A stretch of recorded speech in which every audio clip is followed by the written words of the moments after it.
Oke, sekarang sudah layar utama sudah aktif kembali. Silakan disampaikan pertanyaan berikutnya. Oke, ego personality apakah bisa sengaja diciptakan dari jarak jauh oleh orang yang memiliki tujuan tertentu ke orang lain dengan teknik dan ilmu tertentu? Wah, menarik. Silakan Pak Adi. Ini sesuatu, Pak Rizky ini ada banyak nanya ya. Jadi saya lihat di kolom chat ini pertanyaannya sangat teknik ya, sangat teknis. Selain ini juga ada bertanya hubungan sahabat virtual dengan ego personality bagaimana dan segala macam. Oke, Pak Rizky, saya mendalami barang-barang kayak begini. Saya melakukan riset mengenai barang kayak begini ya, tapi saya tidak bisa jawab di sini. Jadi saya memang membatasi malam ini saya tidak akan bahas hal-hal yang di luar, hal-hal yang hal-hal yang umum lah. Karena temuan kami saya dan murid-murid saya di ruang praktek itu, kemudian eksperimen dan riset yang kami lakukan dalam konteks EP ini sebenarnya sudah sangat dalam ya. Saya bisa menjawab dengan sangat jelas, teknis sekali pertanyaan Pak Rizky, tetapi saya mohon maaf, saya memutuskan untuk tidak menjawab ini di sini. Ya, mungkin kalau ada suatu forum kita bisa bertemu dan saya akan bisa bicara secara langsung dengan Pak Rizky supaya kita tidak melebar. Begitu saya jawab ini, saya tahu pertanyaan akan lari kemana itu saya tahu sudah itu. Ya, demikian Pak Rizky, terima kasih pertanyaannya. Oke, baik. Kita lanjut saja ya ke penanya berikutnya. Silakan panitia tampilkan pertanyaannya.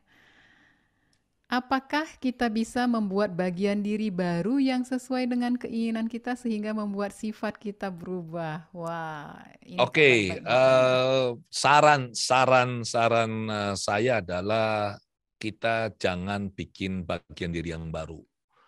Ya, saran saya.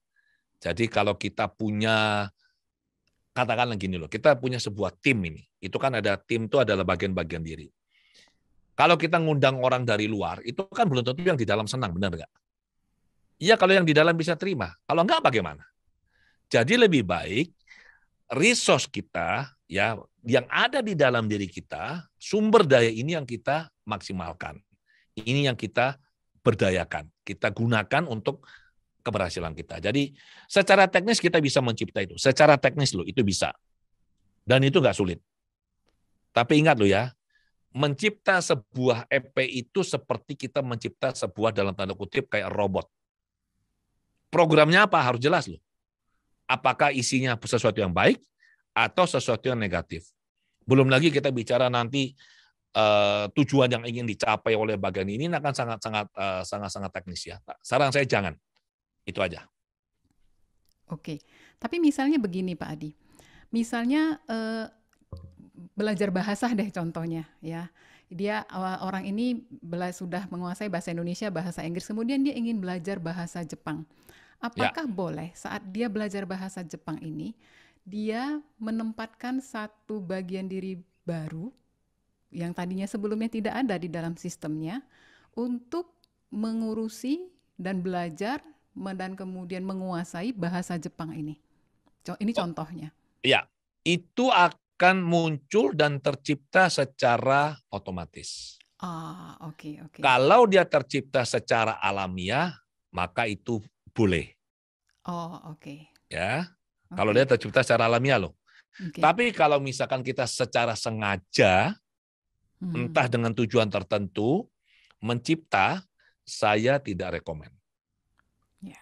Karena sekali lagi kita bicara strukturnya bagian diri, programnya, tujuannya, karakternya, kemudian perilakunya, belief yang akan dipegang oleh si bagian diri ini. Itu ibaratnya gini loh, kita membuat sebuah robot dalam tanda kutip ya. Dan itu programnya harus benar-benar bagus. Kalau programnya nggak bagus, itu nanti kerjanya nggak benar. Oke. Ya. Oke, baik. Sebentar, Ini Bu Christine, kita ya. mau ini nggak? Mau foto dulu nggak? Katanya tadi mau foto dulu ya. Boleh, boleh, boleh. Ini ternyata foto-foto ini bagian penting dari sebuah acara ya. Waktu kita juga sekarang sudah 20.33. Oke, baik. Kita foto sebentar boleh ya, Junior? Sis Junior, boleh ya? Oke, sekarang silakan dari panitia fasilitasi untuk foto-foto bersamanya. Oke, galeri halaman 1. Silakan. Ayo yang ini kameranya dihidupkan, kemudian ini sapu-sapu rambutnya. Yang wanita boleh yang lupa pakai lipstik boleh begini tips dari saya, gitu. Oke, silakan. Layar pertama, sudah. Layar kedua, layar ketiga. Ulang, ulang, Cik. Oke, layar Oke. kedua. Layar pertama dulu. Tuh, layar pertama ya. Layar pertama, sudah. Oke. Layar Layar pertama. kedua, Bentar. Oke, layar kedua. sudah. Oke, layar ketiga. Ya, Layar keempat. Layar kelima. Oh, banyak ya.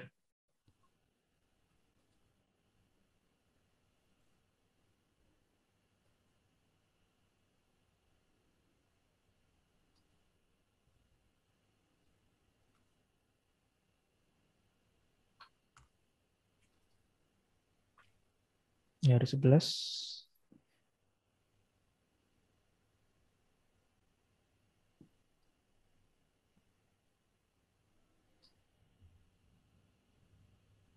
Oke, sudah. sudah.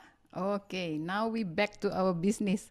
Pertanyaannya masih banyak yang sudah terkumpulkan panitia? Oke.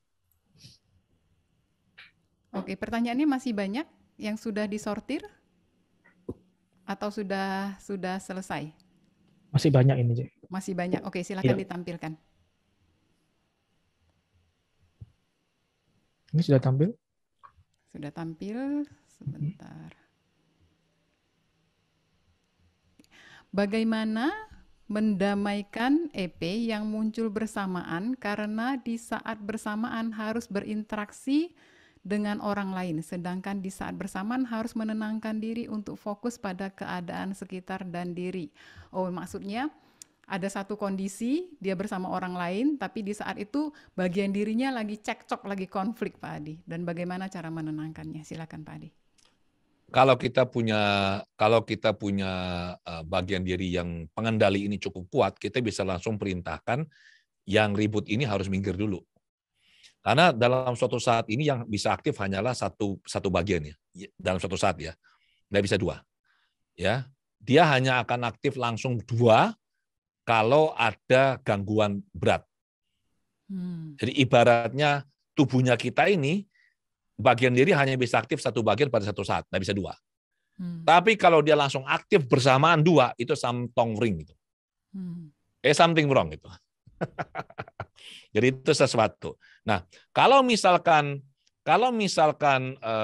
kita butuh ya, kalau kita tahu bahwa kita lagi moodnya nggak bagus, sementara kita harus ketemu orang, ya kita tidak apa-apa, kita sampaikan ke dia, Bapak atau Ibu maaf, bisa nggak kasih saya waktu sebentar untuk ya saya mau melakukan sesuatu yang lain, kasih saya waktu 5 menit atau 10 menit bisa nggak?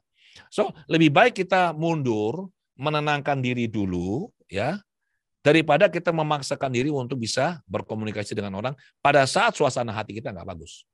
Ya, lebih baik kita, kalau nggak nanti hasilnya nggak bagus.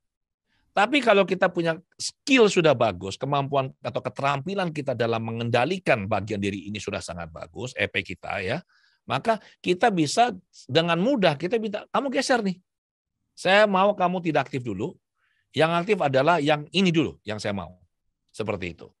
Jadi, itu bisa kita capai kalau kita melatih diri. Saya ingat betul ada satu teman saya ini juga seorang pembicara terkenal ya, dan itu dulu sebelum dia menikah ya. Dia mengeluh ke saya, dia bilang gini, Pak Adi, pacar saya ini, ya pacarnya juga saya kenal baik ya, sekarang jadi istrinya dia. Itu kalau sudah kerja Pak, itu saya telepon dia itu, saya itu bukan pacarnya, saya ini orang lain. Saya bilang, maksudnya gimana?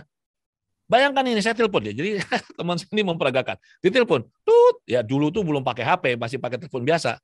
Terus si pacarnya, jadi yang ini yang cowok, yang sana yang cewek ya. Yang cewek yang sana terima telepon begini. Ya, halo. Kenapa? Ada apa? Ya. Oke, siap. Ya, nanti sore ya jam 5 ya. Ya, sudah. Tutup. Jadi enggak ada yang bilang gini, halo Say, apa kabar? Aduh, gimana? Sudah makan siang belum? Enggak ada basa-basi begitu. Jadi begitu telepon langsung, ya, kenapa? Ada apa? Ya, terus? Ya, ya sudah. Nanti jam 5 ya, selesai kerja. Ya, oke. Si pacarnya ini yang cowok ini ngeluh. Saya bilang, justru kamu harusnya bangga. Kenapa? Cewekmu tuh hebat loh. Kok bisa? Dia bisa benar-benar fokus. Jadi kalau dia kerja ya, yang aktif adalah bagian dirinya sebagai pekerja, FE pekerja. Nggak ada yang namanya FE lover, FE yayang gitu, nggak ada. Saya mau tuh punya karyawan kayak gitu, saya bilang. Jadi kalau kerja tuh benar-benar fokus, kacamata kuda dia nggak mau lihat yang lain. Itu keren itu, ya. Jadi itu bisa kita latih. Demikian Bu Christine. Ya, baik. Terima kasih Pak Adi. Dan berikutnya, pertanyaan berikutnya silakan ditampilkan panitia. Bisa? Oke. Tanya Pak Adi, bagaimana dengan fenomena seorang yang marah-marah di ruang publik setelah viral langsung minta maaf dengan lembutnya? Bagaimana pendapat Pak Adi? Sama, ini adalah bagian diri. Bahkan kalau di kelas hipnoterapi saya punya beberapa video bagus. Ya, saya bisa menunjukkan seseorang itu pada saat dia lagi bicara, ekspresi wajahnya, bahasa tubuhnya, pilihan katanya, itu langsung saya akan tunjukkan, ini EP-nya bergeser. Lihat ini, sekarang yang bergeser adalah EP yang ini. Ini EP bijaksana lagi aktif. Oh, ini EP yang lagi marah aktif. Itu langsung bisa kelihatan itu. Nah, orang-orang itu biasanya karena mereka nggak mengerti soal bagian diri dan mereka tidak tahu bahwa bagian diri itu ada banyak, yang terjadi adalah mereka dikuasai oleh satu bagian diri, satu. Dan bagian diri ini di publik rame, ribut, marah-marah, dan setelah selesai, setelah viral, kan dia malu. Nah, bagian ini akhirnya sembunyi. Yang bikin masalah ini sembunyi. Yang marah-marah ini sembunyi. Nah, yang minta maaf ini adalah bagian yang bijaksana. Yang tahu bahwa ini nggak boleh dilakukan. Seharusnya nggak boleh seperti ini. Sama seperti begini. Contohnya, pernah nggak Anda, saya, melakukan sesuatu, setelah melakukan kemudian menyesal? Mestinya saya tadi nggak boleh melakukan ini. Pernah nggak? Pernah. Artinya apa? Waktu melakukan sesuatu kan satu bagian yang lagi kerja, lagi aktif. Setelah itu kita menyesal, benar nggak? Yang menyesal ini bagian yang lain. Jadi ini dua bagian ini. Sekali lagi kita perlu aware. Untuk bisa mengerti gerak-geriknya si bagian diri ini, nomor satu adalah kita harus punya pemahaman. Oh, ternyata ada bagian-bagian di dalam diri saya. Ini sudah cukup sebagai langkah awal. Langkah berikutnya adalah mulai mengamati, menyadari gerak-geriknya. Kalau misalkan ini, lagi makan ini, begitu lagi makan, waduh ini kok enak ya, perut sudah penuh loh ini, tapi kok kepengin nambah ini, langsung, oh ini bagian diriku yang serakah ini lagi aktif ini. Lagi kepingin nambah loh ini, gua tahu loh ya, awas kamu ya. Nah itu biasanya dia nggak akan berani bisa macam-macam, karena kita tangkap dia. Atau misalkan Anda lagi antri misalkan, tiba-tiba diserobot, entah ada orang tiba-tiba nyerobot berdiri di depan Anda, padahal Anda antrinya sudah lama. Saat itu kita boleh nggak marah? Boleh dong, ya kan? Ini orang kok nggak sopan. Tapi kan kalau kita punya kontrol diri bagus, kita cukup mindful, begitu mau, lu mau marah ya?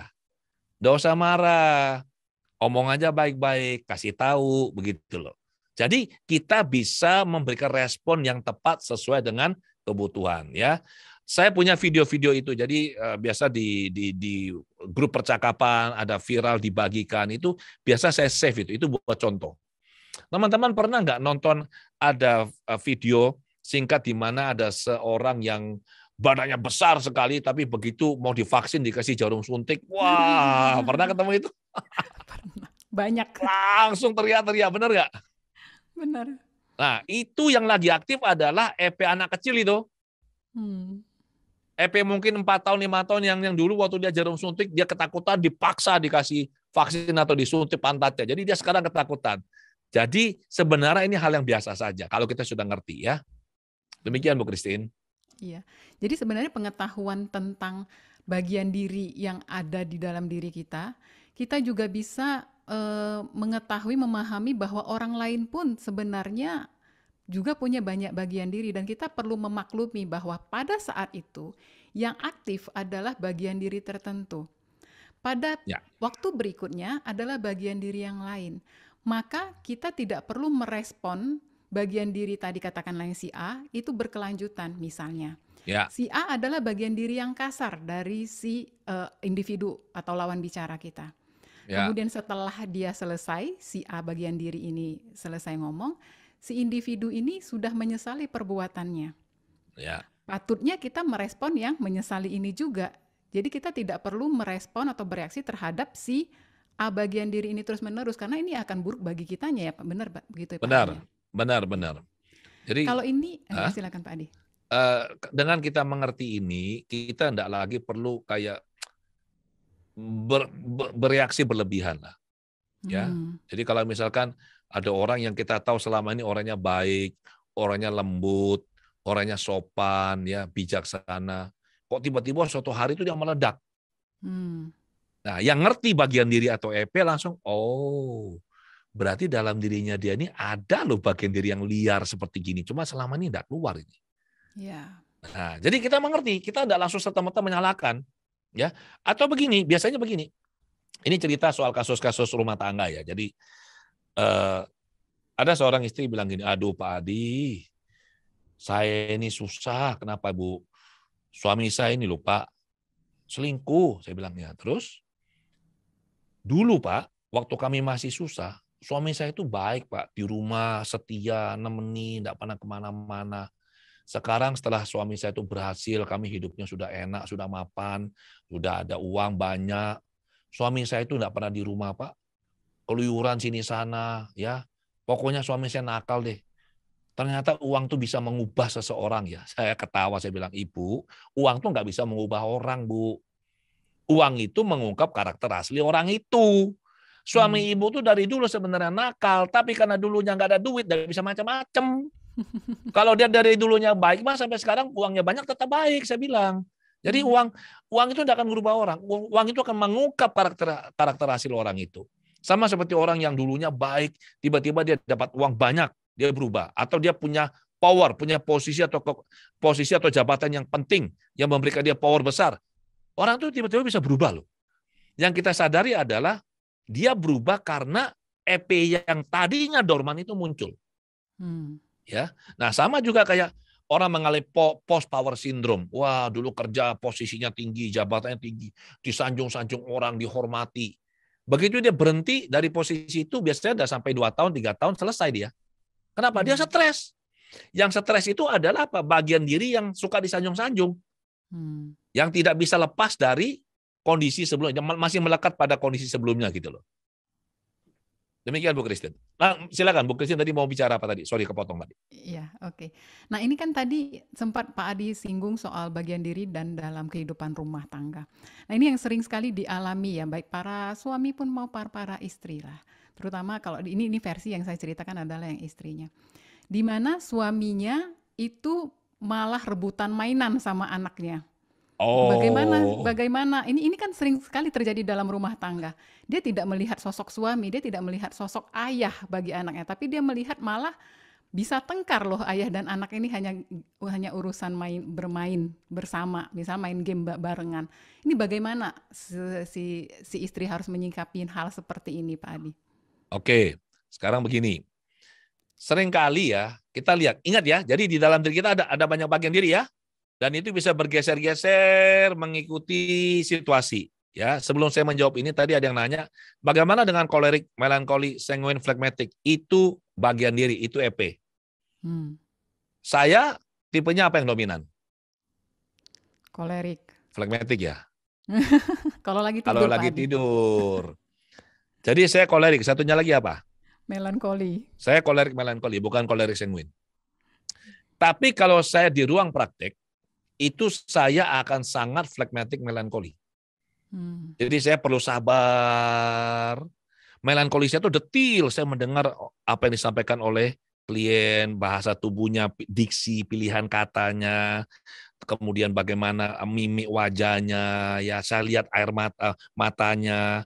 Jadi kalau klien itu matanya sudah mulai berair, saya bisa tahu karena melankolisnya lagi naik luar biasa.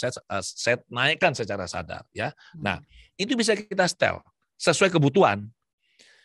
Sekarang kalau suami di rumah misalkan, suami lagi main game. Wah, lagi main game. Saya mau tanya nih, kira-kira itu yang lagi aktif itu EP atau bagian diri suami sebagai pria dewasa atau bagian diri sebagai anak kecil?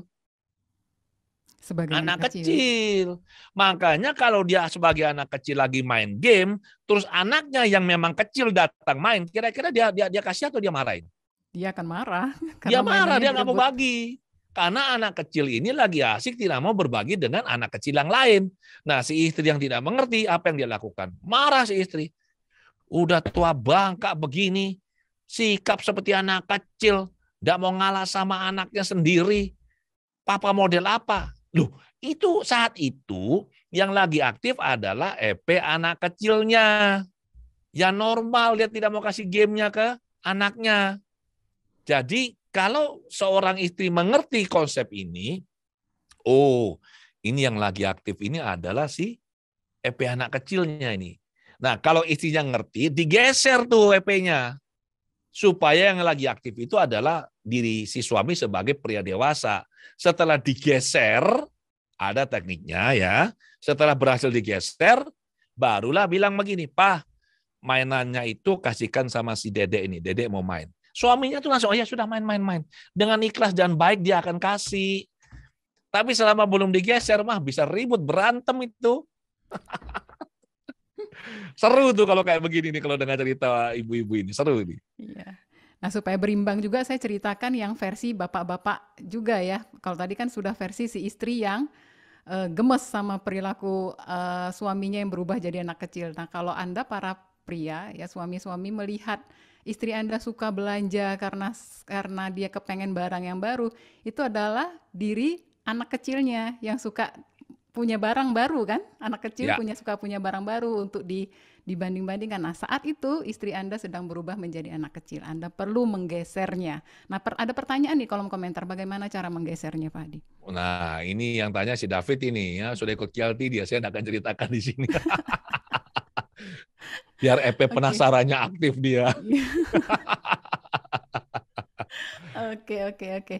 Jadi bagi yang penasaran, sebenarnya di workshop Pak Adi yang Quantum Life Transformation itu diajarkan tentang ego personality ini juga yang bisa kita praktekkan untuk diri kita sendiri. Dan kalau dari acara hari ini Anda tahu bahwa orang lain juga ternyata punya bagian diri dan kita juga bisa membantu dia menggeser. Jadi Anda silakan mengikuti pelatihan khususnya ya. Oke, baik, pertanyaan berikutnya silakan panitia. Selamat malam Bapak-bapak dan Ibu-ibu. Ya, Pak Adi, apakah dengan berbisik kata-kata positif pada seseorang saat dia tidur lelap bisa memengaruhi mindset orang tersebut secara real? Terima kasih Pak Adi. Ini nampaknya pertanyaan sudah bergeser dari topik ego personality atau bagian diri ya. Nah, Bapak, jawabannya Tapi bisa. silakan Pak Adi. Ya. Jawabannya bisa. Itu teknik hypnosleep. Saya pikir nanti gini lah, Bu Christine, ada beberapa teman yang japri saya lah, minta saya menjelaskan lebih detail mengenai hypnosleep. Padahal hypnosleep itu sudah pernah saya bahas di salah satu video saya di YouTube. Ya, saya pikir nanti kalau memang dibutuhkan, saya akan dengan Bu Christine akan buat khusus mengenai hypnosleep ini dan kita akan bahas lebih detail lah, sampai dijelaskan strateginya, bagaimana cara melakukannya dan seterusnya. Kira-kira teman-teman kalau gitu mau nggak ya? Silakan kalau yang mau tulis di kolom komentar ya. Tapi sebelum sampai ke sana saya mau ngasih bocoran dulu bagi para ibu-ibu yang kepengen punya berlian, mulai malam ini boleh dibisikkan kepada suami Anda agar buy me diamond, belikan saya berlian. Ya boleh, benar. Jadi itu benar itu yang Bu Christine sampaikan ini ya. Jadi tapi pastikan dulu Anda sebelum tidur ngobrol sama suami sambil tunjukkan itu gambar berlian supaya bawah sadar tahu kalau dibilang diamond itu yang ini. Soalnya kalau tidak Anda bilang diamond, besok dia beli es krim, bukan beli berlian buat Anda, hati-hati. Es krim merek Diamond. Ya. Ini real story loh, kejadian sungguhan loh ini. Ini terjadi pada teman saya nih soalnya. Jadi perlu diedukasi yang lengkap, sediakan flyernya. Oke, baik. Panitia silahkan tampilkan pertanyaan berikutnya. Oke, silakan. Ini pertanyaan terakhir ini. Bagaimana cara menghilangkan EP negatif? Misalnya takut bicara di depan orang banyak. Terima kasih. Wah, ini Oke. silakan Pak Adi. Begini caranya teman-teman ya. Ini saya ceritakan sedikit teknis terapi ya. Saya belajar hipnoterapi kan belajar mengenai pikiran itu mulai tahun 93. Jadi itu adalah waktu saya pertama kali belajar dengan guru saya Pak Lasmono Diar ya di metode Silva Method 93 itu. Kemudian 94 saya belajar yang lain dengan guru-guru yang lain ya. Terus berlanjut terus 2005 dengan belajar hipnoterapi dengan guru saya almarhum Pak Yan Nurindra. Lanjut terus saya baca buku, saya ke Amerika dan segala macam lah. Dari sekian banyak pengalamannya, dari sekian banyak buku yang saya baca, saya sampai pada satu simpulan. Dan dari simpulan inilah saya membangun protokol terapi yang saya ajarkan di kelas SECH, kelas hipnoterapi yang saya selenggarakan di Surabaya, dan di KLT. Ingat baik-baik bahwa kunci untuk menyelesaikan masalah itu ada pada emosi. Ingat baik-baik ini. Ya, kalau nanti Anda belajar hipnoterapi ke saya, itu akan jauh lebih detail dipreteli itu. Itu maksudnya kemana dan apa. Nah sekarang, kalau misalkan ada bagian diri yang menghambat, yang membuat seseorang atau kita ini takut bicara di depan umum misalkan. Benar ya? Tadi takut bicara di depan umum kan? Iya, benar. Solusinya ada dua. Yang pertama adalah kita akan cari si EP, kemudian kita nego dengan EP-nya, kita lakukan edukasi dengan EP-nya. Kalau perlu, tapi ini tidak diajarkan, ini hanya diajarkan di kelas SECH, kelas hipnoterapi. Kita melakukan rekonstruksi ulang pada si EP ini. Ya, ini cukup teknis ini. Ini agak ribet melakukannya. Di KLT saya mengajarkan cara yang jauh lebih simpel. Tetapi saya selalu berpesan, apabila ada sesuatu yang mengganggu kita, emosi khususnya, mau bicara di depan umum, aduh kok aku nggak enak ya, kok takut ya, kok deg-degan ya, kok rasanya nggak percaya diri ya, kok takut salah ya, takut diketawain orang ya. Apabila ada emosi yang dirasakan, jangan cari EP. Karena EP itu lebih ribet prosesnya. Pakai the heart technique. Terapi diri sendiri dengan the heart technique. Begitu clear emosi pada diri kita, sebenarnya yang kita clearkan itu adalah emosi yang dipegang oleh si EP, tanpa kita harus deal, berurusan, bertemu dengan si EP. Jadi ini sangat memudahkan kerja kita. Ya, ini saya sudah membuka sebuah tips yang luar biasa nih buat teman-teman. Demikian Bu Christine. Ya, karena kalau ada yang gampang, kenapa harus cari yang ribet ya? Jadi ini acara kita banyak hal yang dikupas oleh Pak Adi. Jadi teman-teman nanti bisa menonton lagi tayangan ulangnya di kanal YouTube Pak Adi. Setelah nanti biasanya akan diunggah beberapa hari ya setelah dirapikan, dan teman-teman bisa mempraktekkan hal-hal yang disampaikan melalui acara hari ini ya. Jadi nah ini ada banyak sekali pertanyaan di kolom komentar ini tentang apakah malam ini ada sesi relaksasi? Jawabannya enggak. Saya tahu banyak yang kangen dengan sesi relaksasi, tapi nanti bisa diadakan lagi ya Pak Adi ya. Jadi Ya. untuk teman-teman, ya. Saya akan buat khusus buat teman-teman nih. Saya janji itu ya. Jadi nanti cari waktu, saya akan buat sesi khusus relaksasi malam hari ya. Tidak ada diskusi panjang kayak begini. Jadi paling hanya sebentar saya terangkan, kemudian saya akan menuntun Anda relaksasi. Dan saya tahu ada banyak yang mendapatkan manfaat dari sana. Ya. Oke. Jadi kalau 1 bulan tidak ada kabar, teman-teman silahkan hujani direct message-nya Pak Adi di Instagram dan Facebook. Jangan punya saya, punya Pak Adi saja. Saya jarang buka ya, saya jarang buka jarang inbox buka. saya jarang buka. Jadi ada yang nanya itu, saya jarang buka. Kenapa? Bukan saya tidak mau buka, karena sekali saya buka tuh ratusan itu yang masuk. Jadi saya tidak akan ada waktu untuk menjawab semua. Ya saya paling jawab hanya kalau ada komentar-komentar singkat di Facebook itu saya akan jawab. Tapi tidak akan secara khusus saya lihat itu karena waktunya tidak memungkinkan. Oke, kalau begitu silakan hubungi Bu Mari saja deh, biar nanti Bu Mari yang menghubungi Pak Adi dan follow up. Oke, sebagai penutup Pak Adi, mohon sampaikan closing statement yang bisa untuk mungkin kalau untuk merangkum semua ini tidak mungkin ya, karena banyak hal yang kita Ya, diskusikan dan semuanya menarik, tapi please closing statement dari Pak Adi, silakan Pak Adi. oke, terima kasih. Jadi intinya gini teman-teman ya, bahwa kita ini bukan entitas tunggal. Di dalam diri kita ini ada bagian-bagian diri. Nah, siapakah aku? Aku ini adalah EP atau bagian diri yang aktif pada suatu saat. Jadi kalau misalkan sekarang ini kalau saya yang lagi aktif adalah bagian diri saya sebagai seorang pengajar, narasumber. Nanti kalau misalkan Anda jumpa saya di tempat lain, bicaranya, gaya saya bicara sudah beda. Maka itu juga seorang Adi, tapi Adi yang berbeda. Memahami seperti ini, kita tahu bahwa kita punya bagian diri, maka kita perlu mulai mengenali bagian diri ini. Kita perlu belajar untuk mindful, aware, menyadari. Melatih diri untuk bisa mengenali, mengidentifikasi, kemudian kalau perlu bisa memberdayakan. Bagian diri yang sering diaktifasi atau aktif akan menjadi bagian diri yang dominan, yang kuat, dan dia bisa mengendalikan diri kita. Jadi saran saya, setelah tahu ini, berhati-hatilah dengan media sosial. Perhatikan apa yang dibaca, apa yang didengar, apa yang diucapkan, apa yang dilakukan. Pastikan kita melakukan hal-hal yang baik, hal-hal yang positif, bermanfaat. Supaya apa? Bagian diri kita yang bijak, yang sabar, yang penuh dengan cinta kasih, belas asih itu menjadi semakin lama semakin kuat. Berinteraksilah dengan orang-orang yang satu vibrasi. Ya, kita tidak membenci orang-orang yang tidak sejalan dengan pemikiran kita, tetapi kita membatasi apa? Supaya kita tidak kena vibrasi negatifnya.